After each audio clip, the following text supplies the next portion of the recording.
Bharatmala road તૂટ્યો હવે દિલ્હીથી થયું આકસ્મિક નિરીક્ષણ સાંતલપુર તાલુકામાંથી પસાર થતો ભારતમાલા યોજના અંતર્ગત બનાવેલો રોડ તૂટી જતા મીડિયામાં ભારે ચર્ચા બાદ આજે દિલ્હીથી ખાસ ટીમ પાટણ પહોંચી હતી. ભારતમાલા પ્રોજેક્ટના ડાયરેક્ટર વેંકટરામન પાટણના જિલ્લા કલેક્ટર અને અન્ય અધિકારીઓ સાથે મળી તૂટી ગયેલ રોડનું સ્થળ પર જ નિરીક્ષણ કર્યું.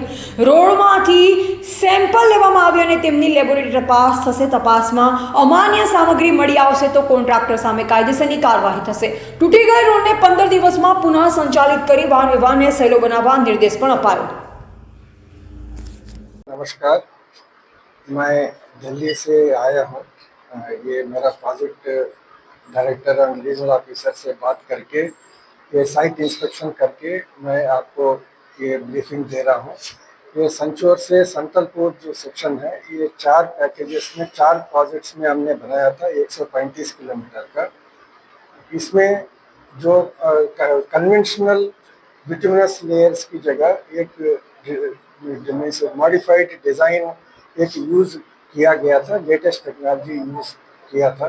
लेकिन उसमें एक ये आवश्यकता होता है कि जैसे ही बिफोर मानसून पीरियड कोई भी क्रैक्स अपीयर होते हैं इन दी पेवमेंट, वो इमीडिएटली सील करना पड़ता है, वो सो दैट वो water doesn't percolate inside the pavement layers.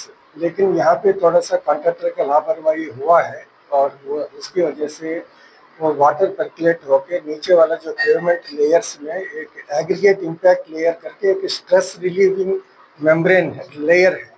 वो स्ट्रेस रिलीविंग मेम्ब्रेन में ये पानी आने की वजह से उसमें फाइन्स ऊपर आके ये पूरा मीन्स इसमें पेवमेंट में आपको फेल्यूर दिख रहा है. ऐसा हमने पहले ये 24 जून से जब नोटिस किया था, कंटिन्यूसली हम वीसी में इसका मॉनिटर करके, और इसमें हमने ऑलरेडी एक्सपर्ट टीम्स के थ्रू लाइक हमने बनारस हिंदू यूनिवर्सिटी का प्रोफेसर भी आया था एंड जियो टेक्निकल एक्सपर्ट्स भी आके ये स्टडी किया था. एंड अभी भी आपने देखा होगा कि हम हर जगह जगह हम सैंपल्स कलेक्ट कर रहे हैं.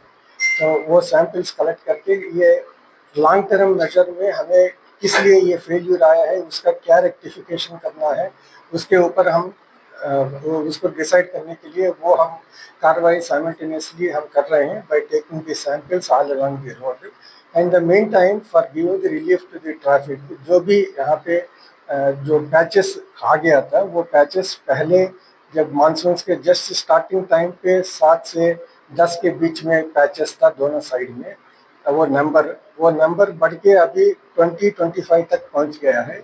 और वो नंबर को हमें क्लोज करने के लिए हमें इस तरह का ड्राई वेदर चाहिए. जैसे ही ये ऐसा ड्राई वेदर हमें मिलेगा तो हम तुरंत हमारा टीम्स को डिप्लॉय करके ये जो जहाँ पर भी गड्ढा हुआ है उसको हम इमीडिएटली एक बिटुमिनस सरफेसिंग से रिपेयर करेंगे. अभी हम हमारे लोग क्या किए हैं, जो डिसमेंटल्ड बिटुमिनस मटेरियल को यूज़ किया है, उसी की वजह से आपको मड जैसा दिख रहा है वहाँ पे. लेकिन ये बारिश में इससे मतलब बिटुमिनस हम करेंगे तो वो भी टिक नहीं पाएगा. इसलिए हम ड्राई वेदर का जस्ट अभी जैसे कि आज ड्राई वेदर दिख रहा है, जो इसमें इस पीरियड में जितना पैचेस हम कर सकते हैं वो बिटुमिनस मटेरियल से कवर करके इस तरह का हम पहले इमीडिएट रिलीफ देंगे. उसके बाद फिर हमारा साइमल्टेनियसली BHU मतलब जो सैंपल्स हम कलेक्ट कर रहे हैं, Delhi IIT Delhi, Banaras Hindu University professors वो सब इन्वॉल्व हैं. They are studying the pavement और वो जो लॉन्ग टर्म मेजर सजेस्ट करेंगे उसके अनुसार भी हम उसका जो रेक्टिफिकेशन मेजर्स तुरंत हम टेकअप करेंगे. और मेरा इंस्ट्रक्शन मेरे चेयरमैन साहब का और सेक्रेटरी साहब का यही है कि किसी भी सूरत में हमें इमीडिएटली इसको रेक्टिफाई करना है, जो इमीडिएटली ट्रैफिकेबल कंडीशन में लाना है. जैसे ही हमें ड्राई वेदर मिलेगा हम ये करेंगे. हमने ये भी कार्रवाई किया है कि जो कॉन्ट्रैक्टर हैं उनको हमने टेम्पररीली डिबार किया है from participation in the bidding for future bids of the NHAI. एंड हमने उनको नोटिस भी दिया है 1 साल डिबार करने का. फाइनेंशियल पेनल्टीज भी लगाया है. रफली 20 करोड़ के करीब, एंड जो भी उनके बैंक गारंटीज हैं वो भी हम एनकैश कर रहे हैं। सो ये कार्रवाई तो चलता रहेगा ऑन द कॉन्ट्रैक्टर, बट जो भी पब्लिक को और ट्रैफिक को इमीडिएट रिलीफ देना है, हम साइमल्टेनियसली उसके ऊपर भी ध्यान देके उसको भी हम रेक्टिफाई कर रहे हैं। ये 4 पैकेजेस में हमने ये पैकेज 4 में ज़्यादा प्रॉब्लम यहाँ पे फेस किया है।